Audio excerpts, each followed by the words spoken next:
Hi there, welcome to the Noah Presgrove case, catching up on the recent discoveries and archived material in regard to Elisha and Kaden Pressy. There is more shocking discovery and news. We're going to be doing a comparison today and analysis, acknowledging research by people and commenters as well, and then adding on my thoughts too. Credit to, I think, maybe Joyce Bergowan, more so the ARC page, for discussing some of these recent topics in recent time, all very helpful. And of course, to outsiders, it might seem like a heavy focus on a certain pair or set of people when there's others out there within the case, but there is a process to it all. Join me today as we take a look at some shocking findings in regard to what Kaden Pressy supposedly experienced in the past, in terms of being tracked and traced with some, I think, Apple AirTag. And I believe it's like a circular device and it just basically tracks. So what reason would you be using it for? Well, one of them could be safety, security, keep in check on items, valuables and whatnot. I do remember, I think it was Whistling Diesel or something, a YouTube channel online, that they had some parcels and packages that they left outside the front driveway, their long driveway to their house or a property of some sort or land, and the items kept being taken away. So when the AirTag was applied, they were able to trace it back to where it went, and then they found the people who stole the stuff, called the police, and then justice was served. But whilst that can be done to protect and get justice and find out who's responsible, the culprits, it could also be used in the wrong way as a form of stalking and a harassment. And supposedly Kaden Pressy, or at least how it was talked about online in the past, is what Kaden experienced and threats as well. But let's not forget the time on Facebook when people were speaking on behalf of Kaden Pressy, when the general public was saying that Kaden Pressy was getting death threats, over 300. Let that sink in. People, general public, strangers, know more about Kaden Pressy than what Kaden Pressy knows about himself. 300 death threats. Really? I believe, or I would say from my observations, interpretations, that maybe people got a little bit too excited about it and exaggerated to really hammer it home, use exaggerative language, words and statistics to make it seem much worse than what it actually is, to put people's agendas across, and maybe as a means to gain more support and sympathy towards Kaden Pressy, but in an unnatural way. And that would be very unfortunate. Now, there was a TikTok post in the past which may have been related to Kaden Pressy or may not, but certainly it was some years ago, years before the party, years before Noah's death, where someone was threatening to set fire to someone's property or car. People online associated a TikTok post video of that by some other person, aiming it towards Kaden Pressy and saying, well, it links because of the case and onwards, and Kaden speaking out. And yet it was a very old post, outdated and not relevant, didn't link to the party or what happened after that because it was much older when that all came about.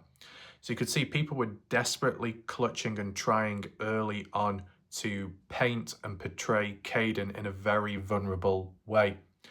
That's not to take away from what he has gone through or what he is feeling. But, you know, if the general public and some online want to be hypocrites and talk about making a mockery of this and that and calling me out, I think some people need to take a long, hard look at themselves, reflect back and realise that some of those people have done their own problems too within the case, or those who they associate with, or those who are on pages with or allow in, where some people, the general public, have inflated in an unnatural way, exaggerated in regard to Kaden and how bad off he is. So then it actually dismisses and makes a mockery of what he actually has gone through at some point.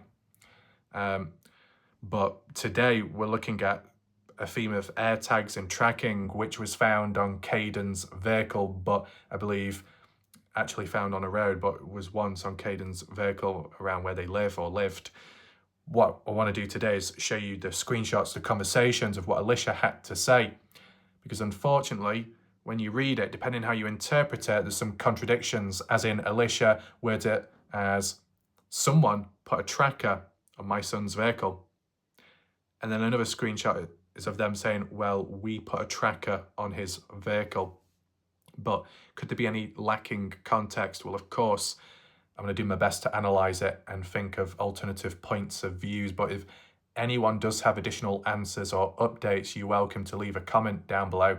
As for anyone watching this video, be sure to leave your comments down below under the video and I'll respond back later. If you've got any questions, any additional thoughts, if you agree or disagree, video ideas, whatever it is, leave your thoughts below. And if you do want to support the channel, you will find that down below in the comment section, pinned message by me with the PayPal link. If you want to catch up on recent coverage by me, if you've missed out on any videos within this case or you're interested in looking elsewhere, well, you'll find that top right corner where the I symbol is up there. You'll get a drop down menu box with the full playlist and the odd loose video too. Welcome to anyone and everyone who's watching in the live premiere, and welcome to those that are lurking in the background. Share your live reactions there, located on the right hand side of the screen. Maybe some people in recent time have said the live chat does not show after. Not too sure about that, because when I've looked back at my own videos, the live chat is still there. Maybe there's a delay. Maybe it takes a bit of time until it processes or shows back up. So I have to double check next time, and hopefully it works out for everyone. The order of how we'll do it today, we'll get straight into the post, what Elisha had said, compare, contrast, then see what the commenters think about it, and then we'll see where we go from there, because it's kind of deep, this. And as a heads up, there are even more screenshots to do with other themes, but with these same people. But I'll save that for a separate video so we can concentrate in it bit by bit. Without further ado, let's begin. Here we are 3 days ago, and it reads, okay, I've come across some interesting conversations. We are not blaming or suspecting anyone of anything. Let's talk about the AirTag tracking device that was found and put on Kaden Pressy's vehicle. People have stated that throughout this whole case, people have been attacked, harassed, or people feel for their safety, in fair. I can understand looking out for the safety of those involved with this, but we have also seen where there have been lies spewed amongst. That's true. And, you know, when there are lies along the way and someone's built a case or a story, a background about themselves and a presence that you'd hope to instill and put trust within and look up to, and then when that breaks down and then you through the lies and you see the truth, it can have a knock-on effect with everything else within that individual and what they've said along the way. Here, Joy says, here I'm going to break down this scenario. I'll put out information about AirTags. Here I have messages stating from Elisha that she put tracking device on her son's truck, but in another states that someone put an AirTag on his truck. Tracking the device was found on the road they live on. Read about AirTags and read the messages. Tell us what you think. So of course, whilst I'm going through this for the very first time, raw, anyone watching in the background and beyond, you can share your thoughts too. So in this particular order, and to be honest, the layout is a lot better this time round. I'm not going to zoom in because I don't want to mess up the screen display. Hopefully you can see it yourself. If not, I will read it out to you. This is a conversation with someone and Elisha Lee via Facebook Messenger. So these are the type of text and conversations which you would never normally see until recent time. Elisha at some point said, Kaden, from going anywhere around those boys, Kaden Pressy didn't want to anyways, but still, whatever that's about. And then Elisha said, I check his location often, and we even put a tracking device on his truck just so we know where he is if his phone dies. It's awful that we have little murderers running around and something hiding them, their punishment and justice. So I'm guessing this is all to do with the party. and one's supposedly responsible for murdering Noah Presgrove. So at least at this point in time, Elisha Lee strongly in belief that there is foul play and there is a murder at hand, but there is more than one murderer, a group of partygoers responsible, running about without any consequences. That, I guess, Elisha, protective of a son, which is normal, motherly instinct, but heightened the senses because of what Kaden had gone through at some point. So what Elisha wanted to track Kaden to make sure that if he ever ended up too far or in danger or stranded somehow, at least Elisha would know where he is, so she could pick him up or go and check if he's okay and whatnot. But, well, as that's mentioned, is there a true reason, is there a true catalyst, a turning point as to why a tracking device was put on his truck by the likes of Elisha and us? Why exactly? Moving down, this is another conversation on Facebook from the looks of it. And it says, I wish it wasn't, but just a few days ago, someone put an AirTag on Kaden's car. I'm done with these people. You mean I'm done with these people? These people as in who? Partygoers? Friends and family members of the partygoers from the party? About what? Responsible for putting an AirTag on Kaden's car? But what reason would that be then? That's the concept, the theory, idea. What as a means to intimidate Kaden, scare him, scare the mother, force him to change his story and retract stuff said public? Is that the case? You can see the difference. But I will acknowledge one thing at least.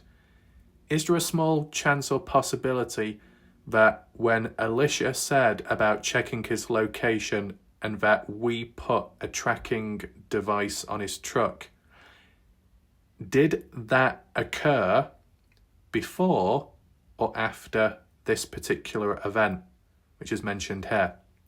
And it's the same conversation with the same people. If it's the same conversation with the same people, would Elisha be dumb enough to contradict herself with the same person that she's communicating with? See, all I'll say is, from my raw interpretation on the spot, is there a possible chance that someone was responsible for putting an AirTag on Kaden's car and it concerned Elisha? So then it sparked Elisha adding one onto Kaden's vehicle herself, just to be safe? Or is it more so what others are getting at? That what Elisha says here about we are responsible for using a tracking device on his truck, and then later plays blind and is like, oh my God, someone has put a tracker on my son's truck. Who could it be? I bet it's a partygoer. It's not like it's us, is it? Let me know what you think, option A or the latter option, which I've just given then.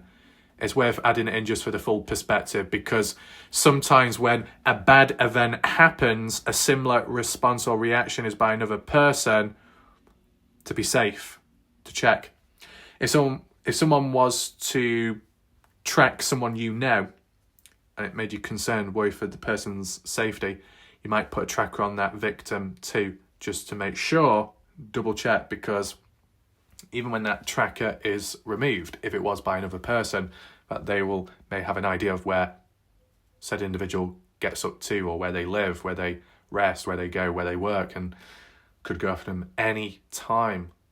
See, there is a tracker. If it was all genuine, what would ultimately happen to Kaden? Did anything actually happen? Was it a coincidence or not? Was it people from the party? Or could it have been some stranger? Could it have been some prank? Interesting, very. Anyway, some photos there, but I believe it might be zoomed in elsewhere. We have called our son Tate since he was a baby. Yes, AirTags can be traced back to an IP address and the iCloud account that set it up. I mean, can you trace to the owner? And they say yes. Did Elisha follow up on it? Is it one of those cases where if Elisha said, we put a tracker on our son's vehicle, and then later says someone else is responsible for it. But by the way, we can trace it back to the owner, the one that was responsible. But if that was the case, would Elisha actually release that bit public? No, because it would expose themselves based off that theory, that concept. Is this a situation of, well, we can trace it back, we can get some kind of evidence, we can get some kind of digital hard evidence, but by the way, we're not going to show it to anyone? In a case like this, they wouldn't have to show it to anyone because it's more personal on themselves. But, like with the contrast or the comparison also to what we've seen and heard in recent time when it's come to Elisha, when it's come to Robin Smith, Noah's family, and the whole Kaden Pressy's phone data. And yeah, we can arrange a possible meet-up at our place around March on a Wednesday. Never happened from the looks of it. This particular one here, what this basically is, conversation, I hope he gets better, honestly feel bad for Blake, no clue who Blake is. We will send food to their house. What food? Dog food? Food for people? But besides that, in response, what the F? Go home.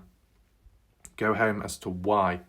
That there is an AirTag detected near you. Now, who informed who about it then? Because just at least from my knowledge, if you are the victim, you're on the receiving end of being traced and tracked, and you had no clue at the time or in the moment that there was an AirTag on your vehicle, then with an AirTag detecting near you, how do you pick up on that? I thought, only to my knowledge, which is limited, I only thought that the owner, the one that set the AirTag up, the one that stuck it on in the first place, that they have access to tracking it and the location of whatever it's put on or whoever it's put on.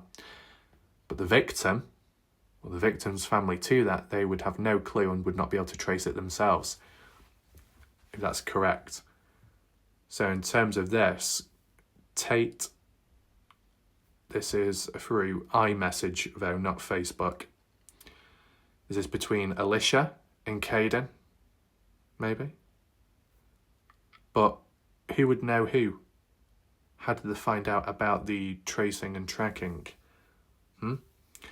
Like, if it's only the owner that can see it or has access to the location, then why would Elisha be in ownership of it or have access to it, or Kaden? Interesting. And then here it gives like a little description of an AirTag, small battery powered tracking device by Apple, designed to help you locate lost or misplaced items like keys, wallets, bags and more. But of course, the thing is, with an AirTag, you've got to apply it onto an item before you actually lose it. So there's a catch, of course.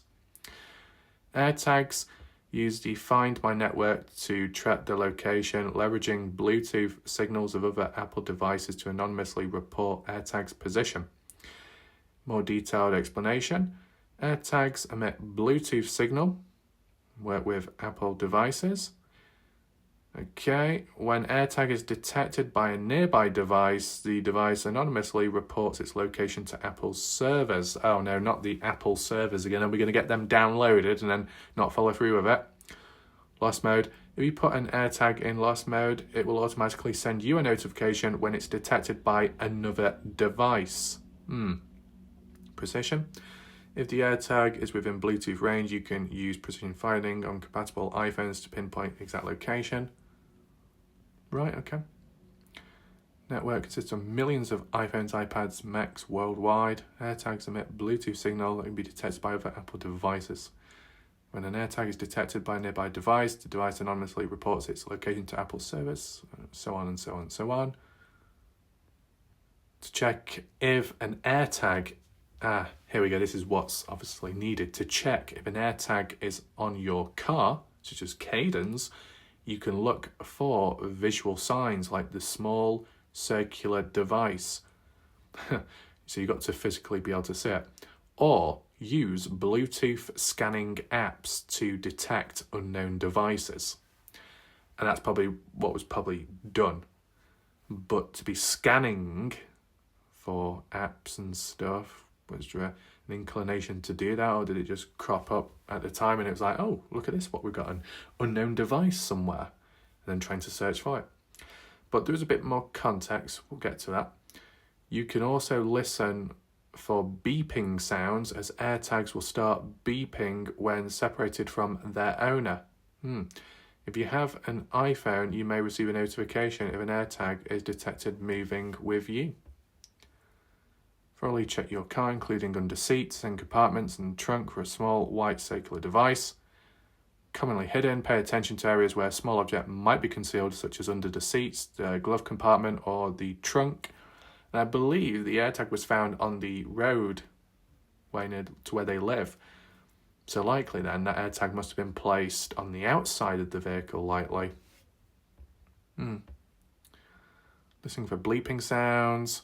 Start bleeping when separated. Check for unfamiliar sounds.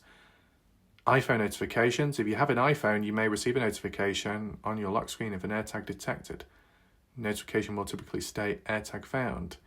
You're able to play a sound on the AirTag feed. Okay. So there's different ways of tracking it. So even if you're on the receiving end, regular checks. You notice a sudden drop in your car's battery life, a tracker could be using it and causing the drain.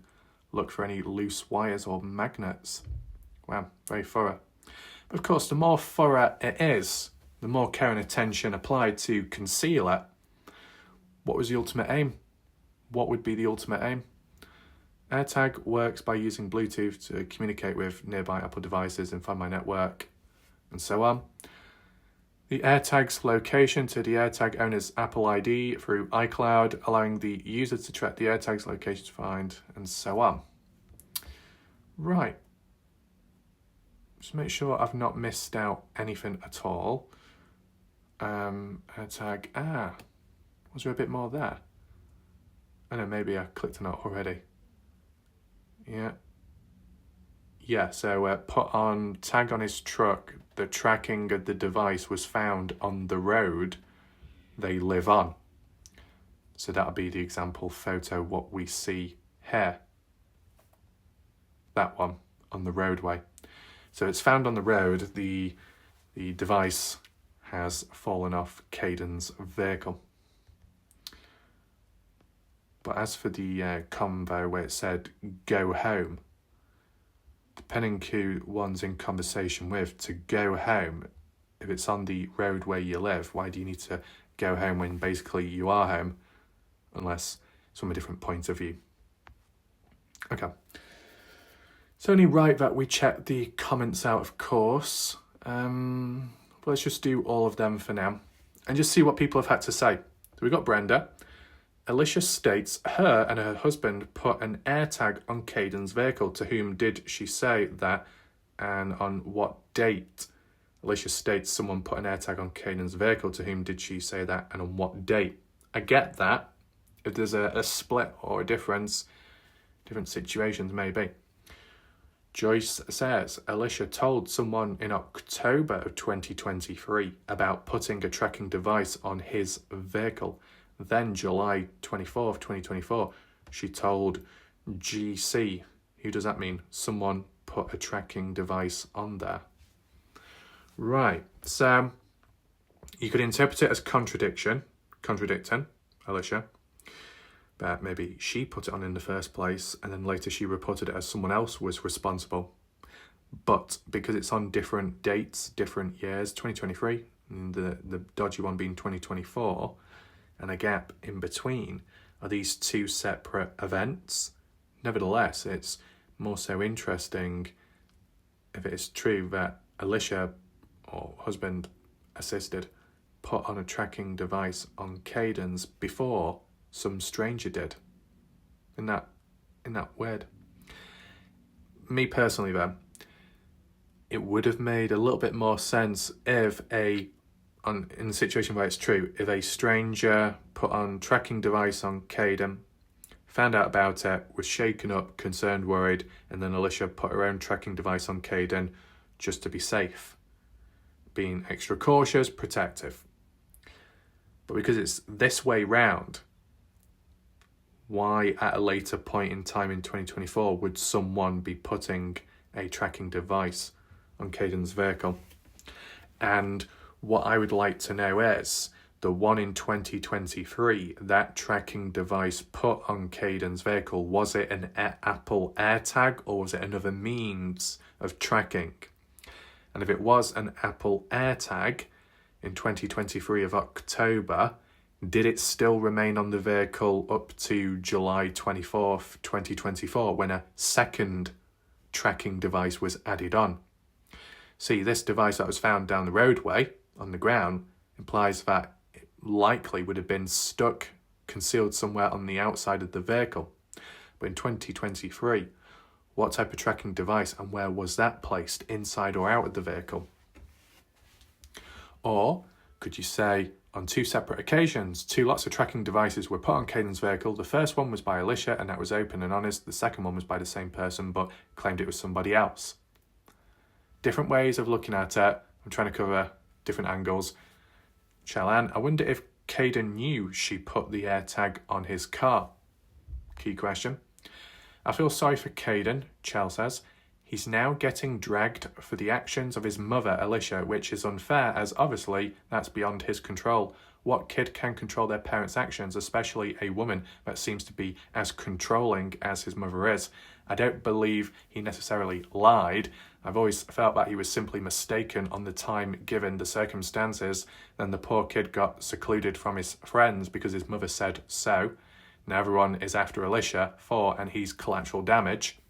Imagine being his age, witnessing your friend's body being found on the side of the road first thing in the morning after a party, living with trauma of that, trying to process that, then having no one to talk to about it who can actually understand and relate to what you're going through because your mum won't let you hang out with them anymore. But at least to my knowledge, how it was talked about in the past, whether it be by Kaden or Elisha herself, it was mentioned that it was more so to do with the Jack Newton situation, in which Elisha believed that Jack was bad news for Kaden because of the case and how things were going. And Elisha felt it was necessary for Kaden to distance himself from Jack. And that's what happened. And then that's what triggered a domino effect in which the other party goers after that point then decided to distance themselves from Kaden because of Jack's situation. Brenda, although you've made some good points here, why is going along with the lies of someone else when he's had no problem in the past saying others aren't being honest? Yeah, I get it's his mum, but truth is truth no matter who's involved. I mean, yeah, what Kaden's saying, there's other people out there, they know what's happened, but they're not speaking out. It's a bit odd, weird, suspicious. And then Kaden himself at times, how there's been discrepancies and strange situations. I'll still say, though, some of Elisha's words at times and contradictions which aren't quite in gel or in flow with Kaden can dig Kaden into a hole, and vice versa, such as with, whether the phone was handed in by police or not, whether the police did a phone analysis or not. Elisha says yes, Kaden says no. Charles says, I get the feeling that his mother holds a lot of power and pressure over him and he's too scared.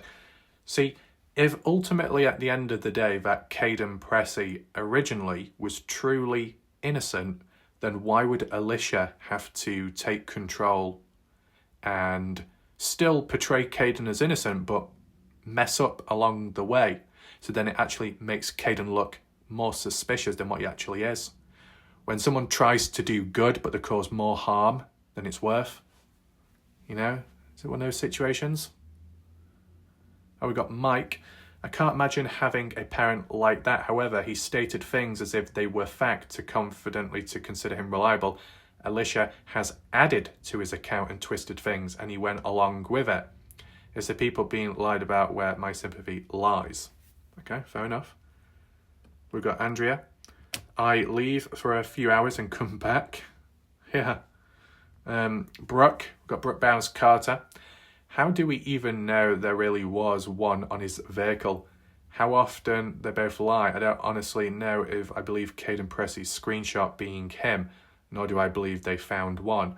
What mother wouldn't turn that into LE if they found one? They could trace that back to who owned as soon as possible. So I don't believe any of this. I think it was all done for drama and attention. Oh boy. And then we got Denise. And it could even be the screenshots of one she put on there. Okay, I just got to thinking, if it wasn't hers, she wouldn't have a picture of it. Well, yeah, that's kind of like what I mentioned earlier. I don't know if it links back, though, to the description of how to detect whether you've got an AirTag on an item property yourself or not, where you go into the Bluetooth device, you do a scan, and you can detect an unknown device connected and then find the AirTag that way, or listen for bleeps and sounds. But even if it detected that you've got an AirTag on your property, on your vehicle, would it give you the same data and location marking and points as the original owner that placed it on to track you in the first place? Maybe not. You'd probably just assume that it's tracking you because it's a tracking device. But would you actually get the screenshots like how it was shown in that conversation? Unless the owner shared it with Elisha or shared it with Kaden, but then the identity would already be known, unless the owner all links back to Elisha in the first place.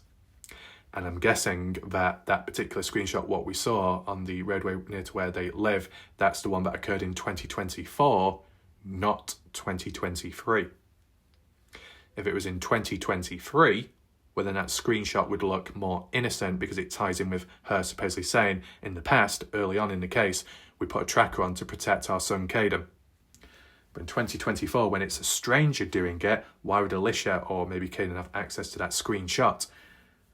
That seems maybe a bit more questionable, right? And reinforce some contradictions, as others were getting at.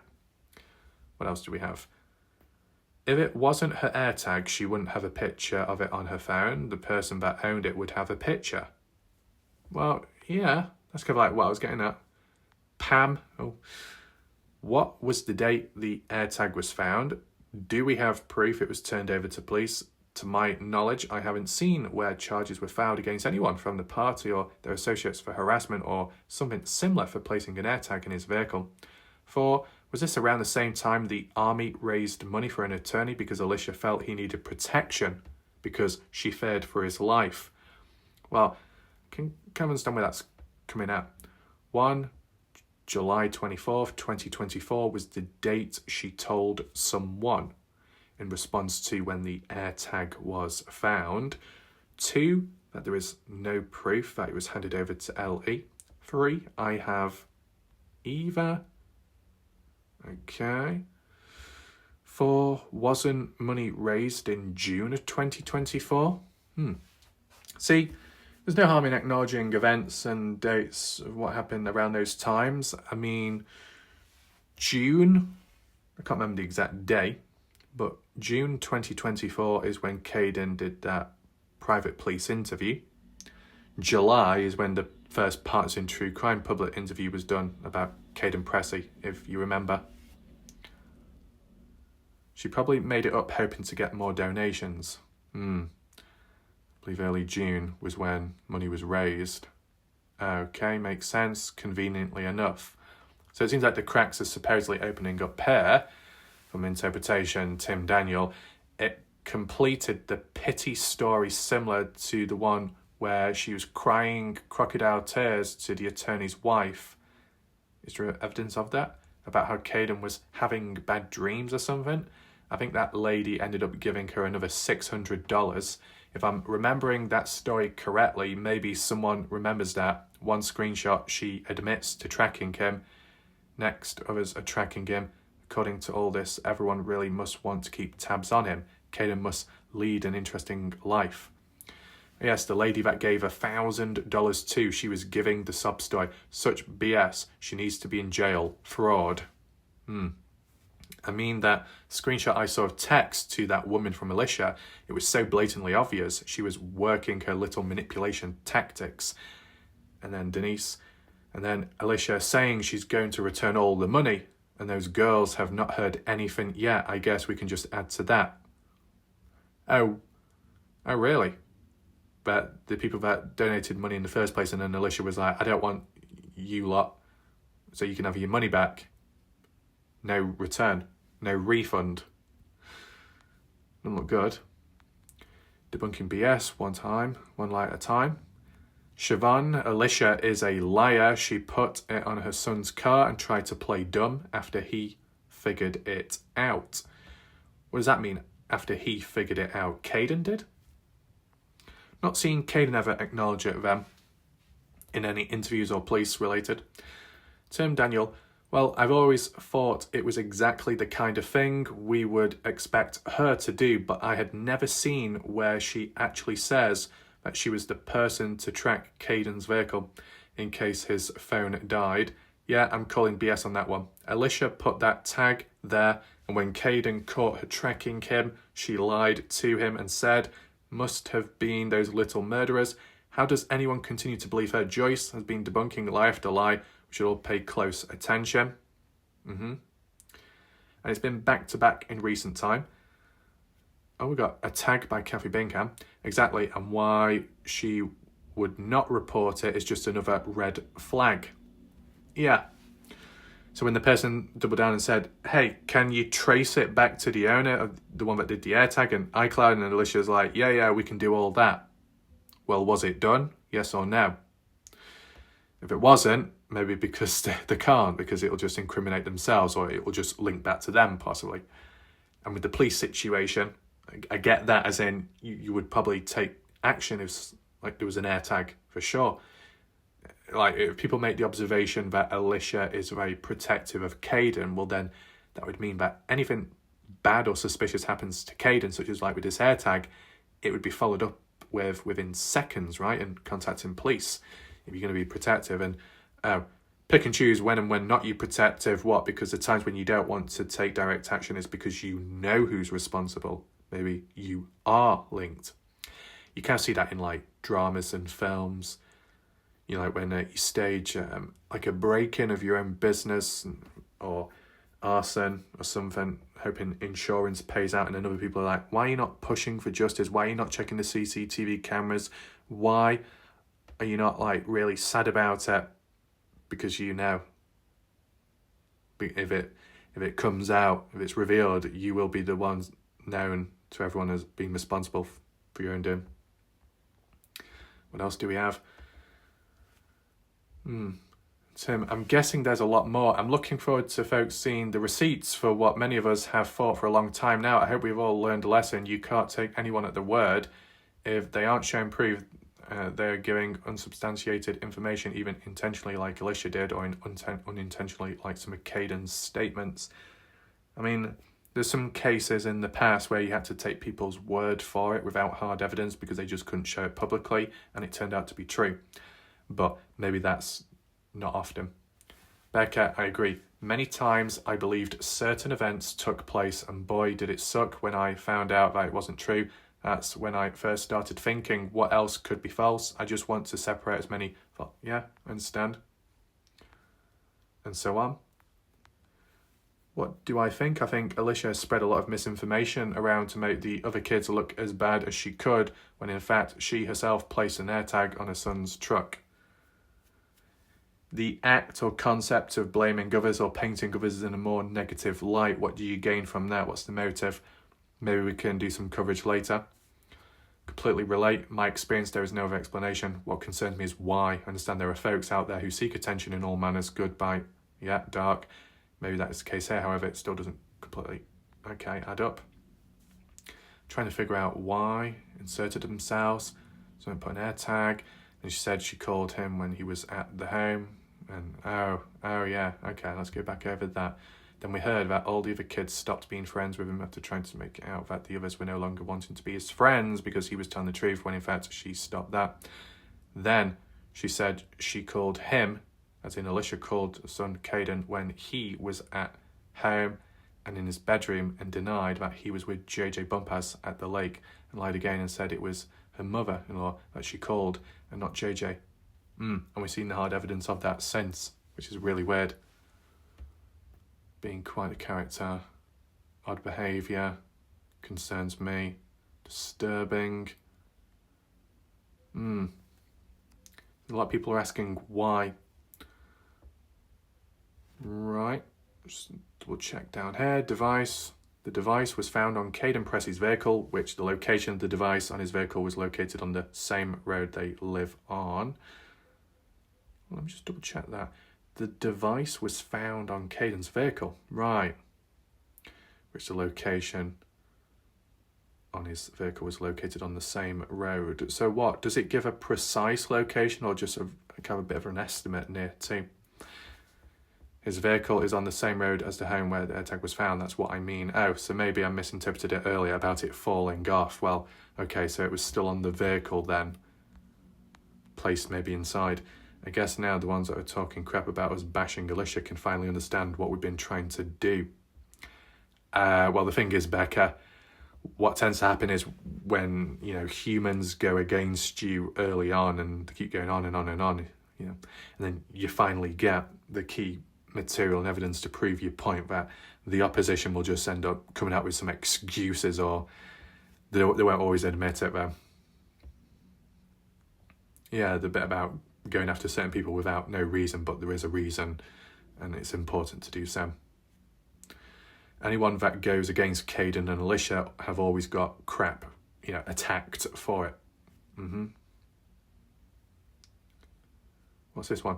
I realised that, but when is correcting lies a bad thing ever? This is about Elisha right now, but we'll move on to others in the future. The internet is considered talking crap to question a version of events, but you can straight up accuse the actual friends all day, every day. Picking and choosing seems to be. It can be both ways. Elisha placed AirTag to be able to check Kaden's location for safety concerns, put a message above, and then someone else could have as well. That's how I interpreted it. It's good that it's been acknowledged here as well. So we still have that balance, of course. But, the one unfortunate factor of not following up on it, you could say, well, if Elisha truly believes it to be from a stranger and this is a problem and it's not good, well then follow up on it then. But if you're not going to follow up on it, but you're still passionate about it, then a bit of a crossroad of conflict. There was a deeper reason. Yes. Well, Mike, come on, man. If that were the case, she would report it, just like the death threats. She didn't because it would be traced back to her. Oh, so what? Death threats have been created by her, but what? Under a different account online?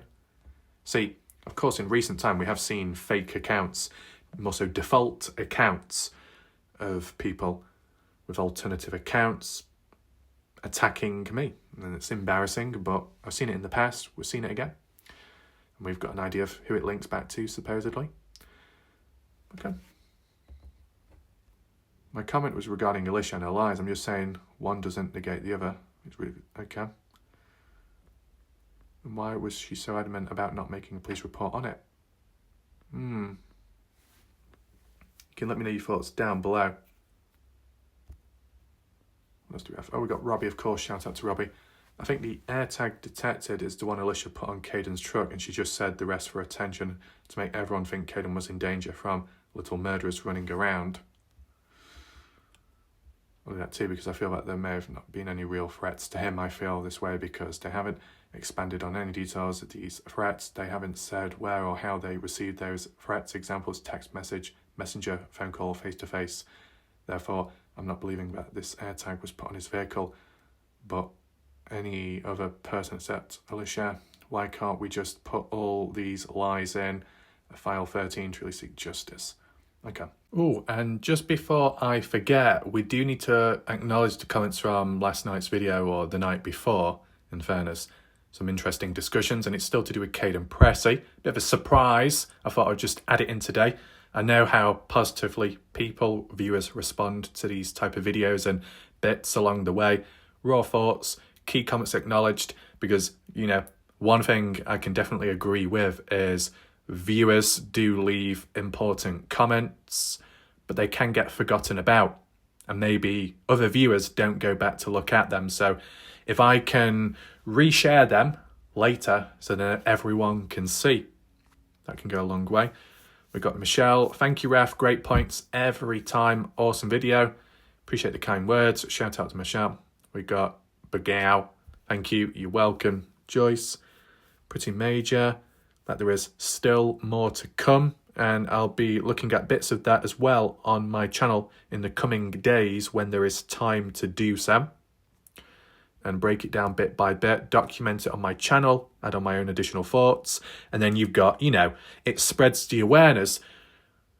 So if it disappears elsewhere or gets taken down, you've still got it here. So it's just easier to keep a hold of. Junie says that Mom Elisha having her son, Kaden, babysit a drunk underage girl, which is Georgia, at the party. I do not like the idea of that. John says horrible. See, it was described that Georgia was 15 years old at the time, underage of course, not even the age of an adult either, and of course not of the correct drinking age. But other people along the way have suggested that maybe Georgia was actually older than 15. Still possibly underage, but just to really sensationalise the event and make it look much worse, then an agenda can be forced more so on the, social hosting laws. As for Elisha, I believe it was in the private part 2 interview, where Elisha said that I trusted my son Kaden to look after her, and that if Kaden wasn't there, I would have probably gone down to the party myself and picked her up. That's what Elisha said, I believe, in some way or another.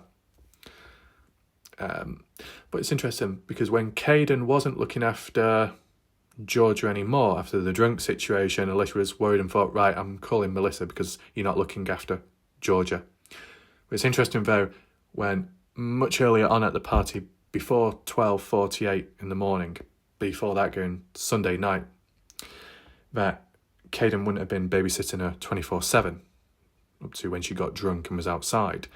But Elisha was okay with that then. It was only when Kaden reported to Elisha about her being drunk and sick. That's when Elisha then got worried and concerned. But not as much before that.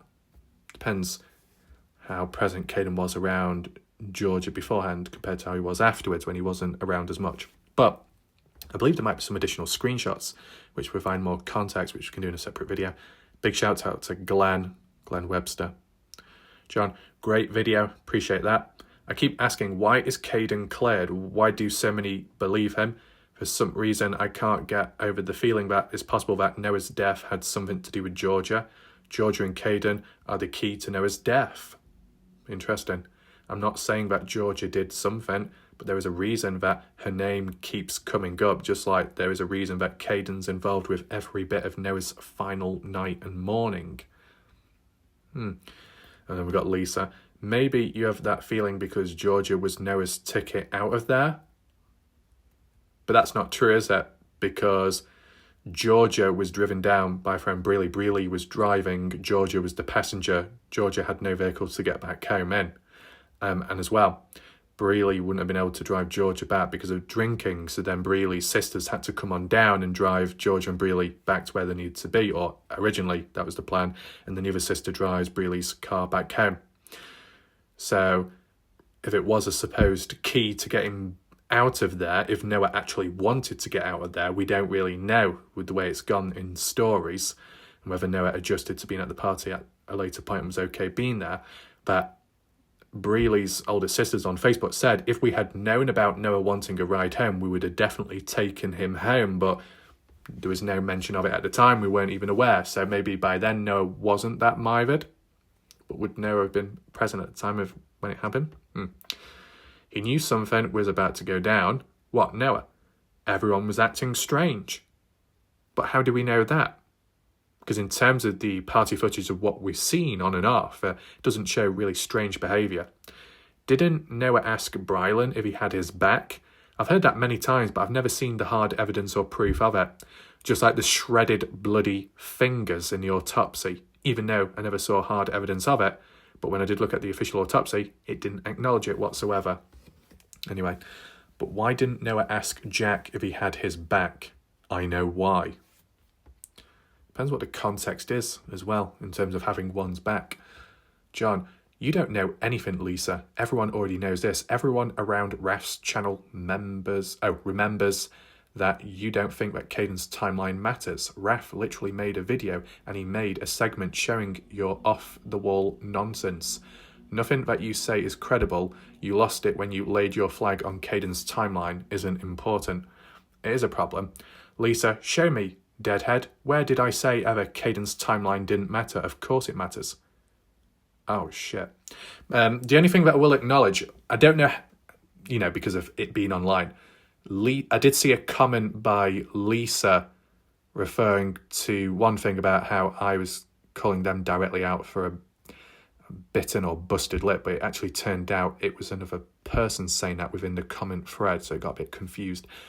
But I saw another comment by Lisa saying she's having chemotherapy and it's making her confused with her thoughts.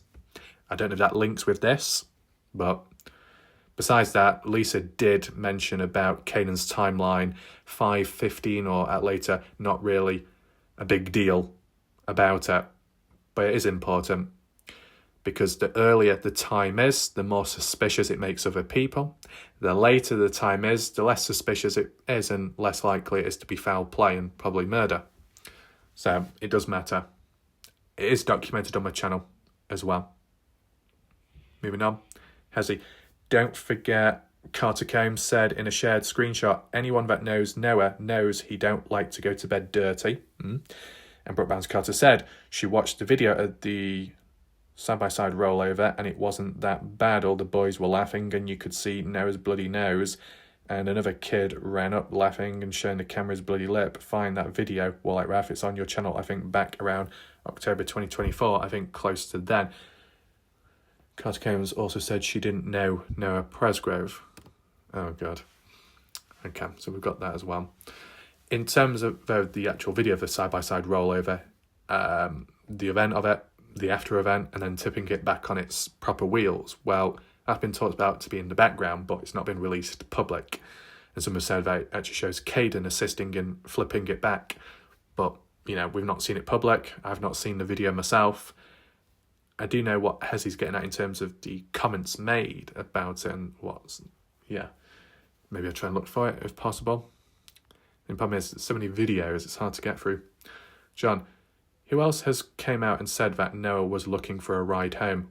What is everyone else's timeline on when Noah was last seen? If Kaden's timeline is wrong on everything else, it's also possible that Kaden's timeline of Noah looking for a ride is wrong. Yeah, that knock-on effect after and before, I get that. Or maybe Noah was actually looking for a ride closer to 1 to 2 in the morning or 2 to 15 in the morning when everyone was outside and not the 3 to 3:15, but he claims it's something to think about anyway. I mean, personally, I couldn't remember the actual time estimate that Kaden Pressy gave when it all went on. Personally. We got Joyce. Noah's aunt has stated that they were never told, except that they heard about it on Facebook, I guess in discussions, which isn't a good look, of course. If Elisha and Kaden are like, yeah, we have good communication and get on well with the victim's family, Noah Presgrove's family, why was this not addressed then? Acknowledged in the background. Kaden stated one point it was 10 p.m. and then another time it was 12 a.m. he was asking for a ride home. So Joyce Begout, in terms of when Kaden addressed this for the different times and the discrepancies, was it addressed as in a Facebook post, a comment, or comment on YouTube, or was it a part of one of his interviews?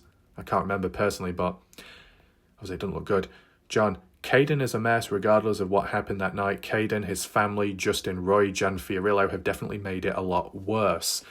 You could argue and say there's quite a few more names to add to that list as well. John, anyone else notices that Elisha's messages, it says missing messages before now at the top. So in terms of that timestamp which John gave, it's the incorrect timestamp, but what I did pick up on was 4 minutes, 12 seconds in. That's when it does show it, the screenshot, basically at the start of my video. Yes, the mention of missing messages being restored. Which missing messages were they? Was it from Elisha? Was it from the other person? How important is it? Can they be retrieved? Were they? TJ, apparently Kaden can't even remember the names of the 2 females carrying Noah to the bathroom. Well, supposedly, more so Elisha.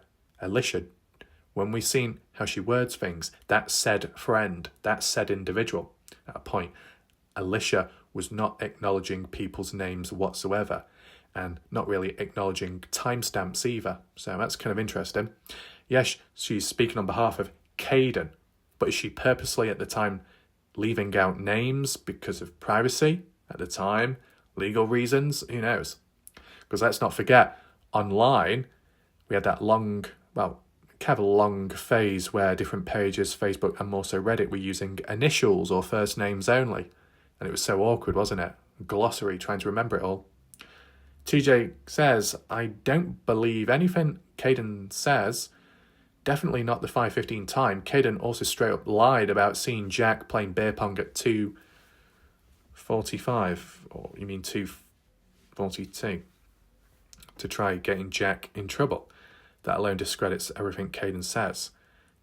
Do we have like the counter hard evidence to say that Jack wasn't at the beer pong table? Do we have like hard evidence? Oh, Lisa. Well, I keep going back to the horse's mouth. Jack said Noah and the two girls left at 2 a.m. Why don't we ever hold Jack to his original statements? He's on the record doing an interview with Partners in True Crime. It's not like it slipped out accidentally. I'm not sure he had it all prepared. Wait, what? What are you even talking about? Not only is this above extremely hard to understand, but none of it is remotely true. Which part are you confused about? It's pretty clear, but I'll say it a different way for you to understand. Jack said in Partners in True Crime interview, Jack stated Noah and the two girls left around 2 a.m. at the same time. I could be a few minutes off on the time. I don't have photographic memory, but Jack said they left at 2 a.m. or 2:15. But that's also why I didn't use quotation marks. I don't understand dumb, stupid or ignorant writing. Joyce, I thought it was stated Mikey and girls left to go to Terrell. What, 2 a.m? I thought so too. Well, shoot, now I have to listen to that horrible interview again. Right, so it could have been misunderstood. Oh boy. I wonder if I'll have to go and listen to it next. We've got +1, shout out to +1. We've got Dean, which I thought was a male, but I think it's actually a female. Dina McGill. Don't know. It's a human, and not exactly a useful one. Joined 5 years ago, so it's not so much like a fake account in that sense. So, in terms of the person's comment history, and it might not show up on screen because I might not be able to fit the aspect ratio on, comments in the past have been somewhat okay, not really negative, but Elisha has been very... So I'll just read roughly what Dina McGill has said in the past. Warlight Ralph, Elisha has been very open with Noah's family. Robin said that they've seen everything on Kaden Pressy's to prove he's telling the truth. Wait, what? Robin Smith, when did Robin Smith say that they've seen everything on Kaden Pressy's phone? It wasn't that long ago when, I don't know, being long ago or so, but I did cover it on my channel, that Robin had a Facebook comment or a post responding to Tim Daniels saying, we, as a family, have not seen Kaden's phone or phone data. But equally, we haven't seen it from other people's either. So let's not forget that. What's below that? Stop BSing, folks. Kaden's time is accurate, according to the sheriff and undersheriff and their timelines and statements. How can it be? Because if Kaden's timeline is accurate, why is Kaden saying that his phone was never handed in to police and police never did an analysis of it? How would the police know then? They never analysed it. And yet Elisha says, oh, it was handed in. Who's telling the truth there? It's a bit broken all over the place. So Dina McGill is a massive Kaden Pressy, Elisha Lee supporter, possibly a delusional individual. But depends how far back those comments date to. What's Dina's response nowadays on the situation? Well, Dina says, Trav is smoking your ass on intelligence. Is that so? He is doing a much better job at analysing the case. Maybe you should stick to video games. So, of course, this person may have done some kind of research or looked at the odd video of mine where I may have made reference to video games in the past. Of course, the reference to video games is, it tends to be used as like an insult by maybe people of an older age that say, oh, that's all you do, sit down and play games. But to be honest, it's better than doing some other stuff. If it acts as a distraction, if it passes time, no harm in it, doesn't cause anyone else trouble. So any the equivalent of somebody reading a book or writing or drawing, any other type of activity there, or beyond an activity, depending how far you progress within it.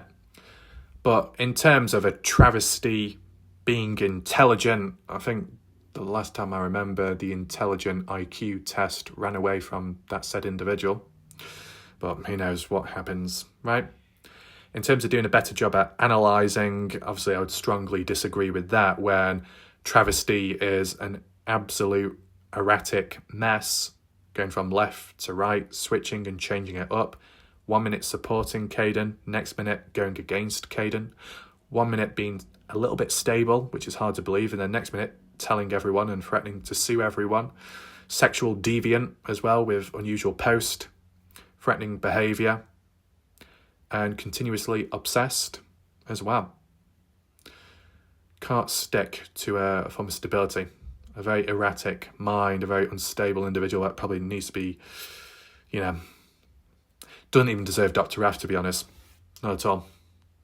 I only deal with high-end patients, by the way. We got Joyce Bergow says, well, if you don't want to watch Wallite Raff, then continue elsewhere. That's your opinion. Have a great day. And, to be honest, I don't know if there was another comment elsewhere about me lacking intelligence or doing a dumb analysis or making dumb points. But to be honest, if Dina McGill believes that I am an idiot, then what does it make them in terms of consuming my content and commenting and watching my videos and helping me grow statistically? If I am supposedly an idiot, then Dina McGill must be a massive plank then for still being here. Joey says, that's what I'm saying. Not intelligence, pure ignorance. Shall we move along? And Sonny says, wow, that's rude, as in response to Dina. I think maybe it was, I don't know why Twinkling said, what's rude? Rude as in what Dina said. Maybe sometimes when people respond back to comments, they respond back under the wrong thread. I don't know. Maybe it's misunderstood. Big shout out to Melanie Feline Meow Fagan. Says, hi Dean, are you trying to be cool, insulting Raf? Maybe sent over from Trav to try get under Raf's skin or something? I don't know why you'd think anybody here gives a crap what Trav is up to. These guys aren't in some kind of competition, so who cares if your idea of a good time is Trav? Have it at that and have fun with it. I love Raf and I'm happy right here, but thanks anyway. I appreciate that, what Melanie says, of course. Also, what are you doing here if you think this way? Nobody cares what Trav is doing. Okay, maybe you care, so why hang out over here insulting Raf? It's so sad and lame. Trav and Raf aren't anything close to being alike, and there's no comparison to the one and only Raf.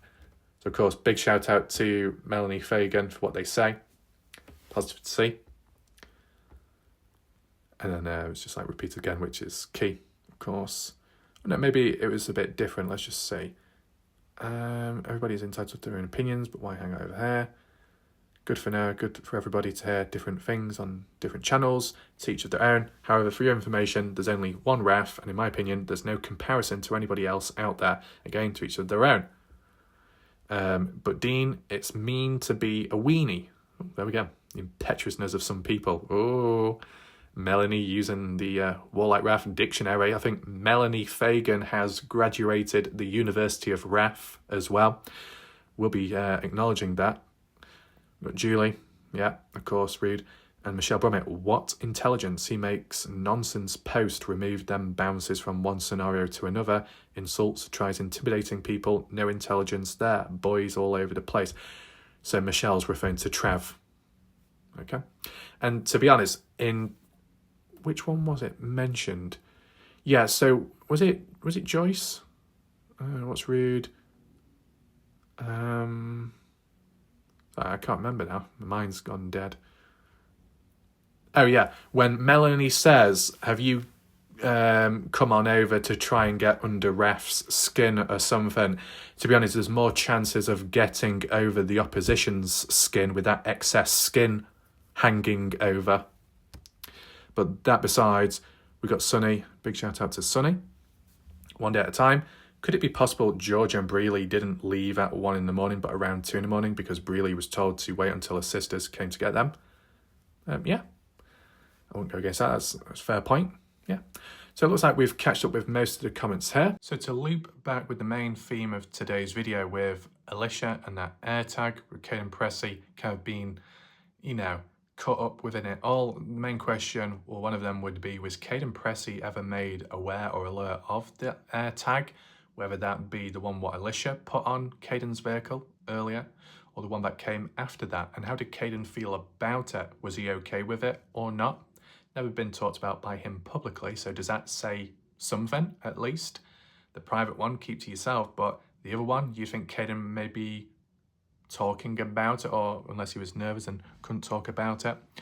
But the no call of action as in, right, we need to take action, we need to report it to the police, we need to do this and we need to do that, but kind of lacking in that force, that passion to push on, especially if someone's already passionate or normally is passionate or normally is defensive or normally is protective, and then there's one occasion when they don't follow through with something when they normally would, because they know more than others, that they did push too much, it catches up on themselves.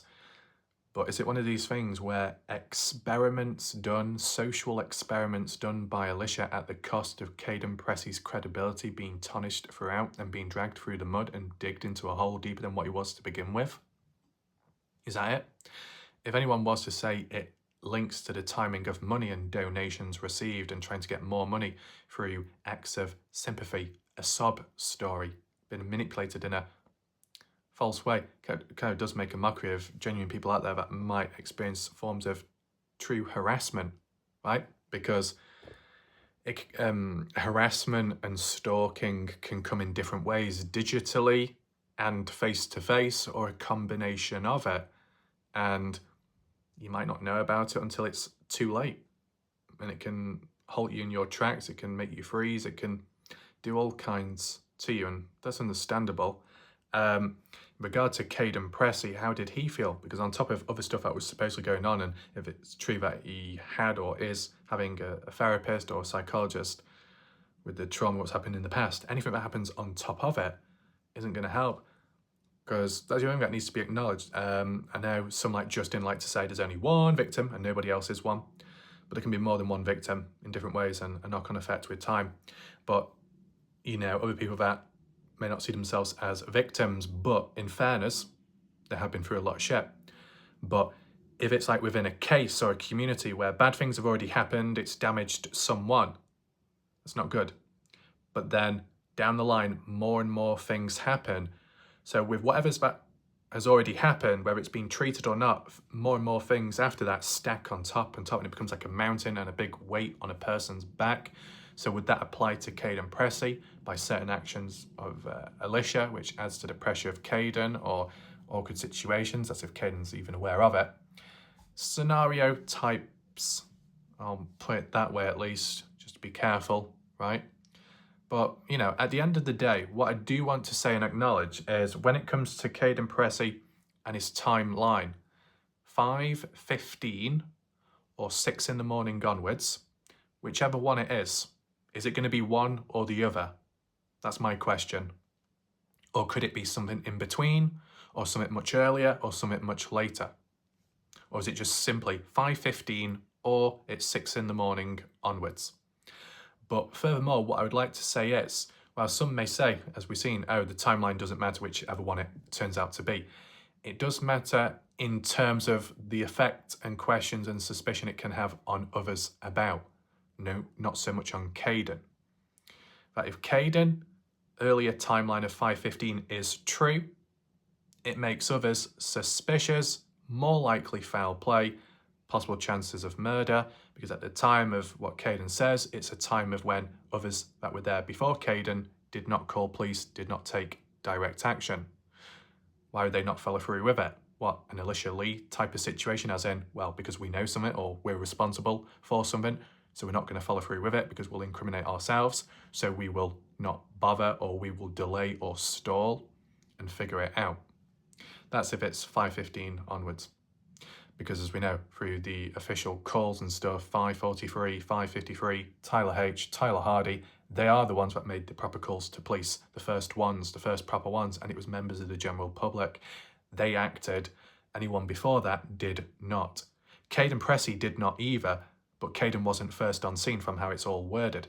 Once Kaden showed up at 5:21 at least, from what he says, you'd assume that maybe Jack or another person had called police about it, or ambulance, whatever, OHP, because it's like when you're crossing a light, there's already people at the light, and then you finally get there, you'd assume people have already pressed the light to cross, but some people are lazy or incompetent and don't bother. And then if you wait around long enough, you realise, oh, no one pressed the light, you idiot, and then you press the button yourself and then cross. If Kaden Pressy, if his timeline was true of 5:15, and if he was never ordered to leave, then it'd be interesting to see what Kaden would have done in the moment. Would he have reacted? Would he have called the police himself? Would he have been like, you know what, no one is calling, or no one's coming, so it makes me think and doubt, did anyone actually call in the first place? Let me make a call myself. Would have been interesting if Kaden did stick around. Maybe we do it as a poll. Based on Kaden Pressy's 5:15 timeline, if Kaden Pressy stuck around, would the case have been any different whatsoever? I mean, that's quite a deep, interesting outlook, because it would have implications on the supposed tampering video footage, evidence of Noah's body in the black shorts removal, from what Kaden Michael Facecast has said. If Kaden Pressy never left, if the guys never left, Kaden would have been there to witness it. Or maybe it would never have happened because the others, the Darkness, wouldn't have been able to do that because Kaden would have been there as a witness. So there's different ways of looking at it there. But of course, there's 6 in the morning onwards. If that was true, it makes more people look innocent. On top of that, it reduces the chances of foul play and murder, in my interpretation, amongst other factors as well, when you take that into account. But ultimately, if you take away the Mikey Lair Snapchat post, and maybe the odd other little detail here and there, and what Elisha has said, 5:15 or 6 in the morning, Kaden Pressy could be considered innocent in both timelines. 5:15 being woken up amongst the news of Noah's death already. Well, Kaden was sleeping all the way through it, from 2 in the morning to 2:42, and then back off to sleep at 3 in the morning or 3:20 to 5:15. So Kaden was out for the count, had no role or play in Noah's death. Based off that, when you do it in a basic interpretation. So 5:15 would benefit Kaden Pressy, that timeline. But if it was 6 in the morning onwards, and if Kaden Pressy was asleep from 2 to 2:42, then back to sleep at 3 or 3:20, and then woken up at 6 in the morning or a bit later, still Kaden Pressy would have been out for the count. For as long as Kaden Pressy remained asleep and in the house, he would be considered mostly innocent. So really, if it comes to Elisha or a bit of Kaden, with adding extra details along the way, if there ever was, twisting or turning information, adding agendas in, pinning the blame elsewhere, adding extra layers of BS, exaggerating at times, emotional language and wording used in unnecessary, unnatural ways, and beyond, making Kaden Pressy seem much worse off than what he actually is, adding details in which go against what Kaden says. Why make it more complex? Why make it more harder? If Kaden Pressy is if Kaden Pressy is innocent to begin with, and if Kaden Pressy can be considered innocent in his 5:15 timeline or the 6 in the morning timeline, because he was basically asleep in either one, he could be considered innocent. So there's no real need for someone like Elisha to add on extra stuff when Kaden could be already considered innocent regardless of what timeline. Yes, it can still have effects on other people, whether they're guilty or not. But as for Kaden, if you're in a good place and you're innocent and you know it, and it seems somewhat clear from others, there's no need to make any adjustments whatsoever. No need. But the moment you start altering stuff, or adding, or overdoing it, it's more detrimental. It's not as effective. You kept going backwards in a way. So you could say some have done more harm than good. The place where they were once at, they've kind of gone worse since. And granted, maybe things such as that private police interview being leaked, hasn't helped in the matter with Kaden. But once again, unfortunately, Kaden on the receiving end of that, because he did not ask for it to be leaked or released. but down to the mishandling of it by others and trusting the wrong people, supposedly, by Elisha. That's how that came about. I think maybe if Kaden Pressy's police interview was never leaked, people wouldn't be as suspicious about or wouldn't question Kaden as much, I guess. But then again, with these comments by Elisha, they were eventually found that could raise some questions. So, unfortunate situation for Kaden, but certain actions and discrepancies along the way may not help themselves, and that disappearance act since, not really seen them. So who knows what's really going on. I mean, everyone may have a breaking point. You've got to acknowledge that, breaking points, but based off what Kaden may have gone through in the past, which was much worse compared to how it is now, and that's just my opinion, that more now it might be more heavily focused on not discrediting Kaden, but just highlighting the discrepancies or inconsistencies. If that's the time when one walks away or disappears, does that speak volume? Because if in the past you were attacked so much, but you stood your ground regardless of what happens to you and your safety, that you push on for the sake of justice for Noah, even if it means being in danger, and you continue on. But then the time when you do take a step back isn't because of threats, isn't because of being in danger, but it's because of people highlighting what contradictions or discrepancies in what you've said or what someone connected to you has said. Maybe that does speak volume. Either way, there'll be some more videos to come in time, and just be on the lookout for them. Hopefully you did find this video somewhat interesting. If you want to hit the share button, the thumbs up, that'd be much appreciated. You want to catch up on recent coverage, symbol up there with the full playlist. Comment section down below to share your additional thoughts. My name's Wyatt Raff. I'll see you next time. Goodbye for now.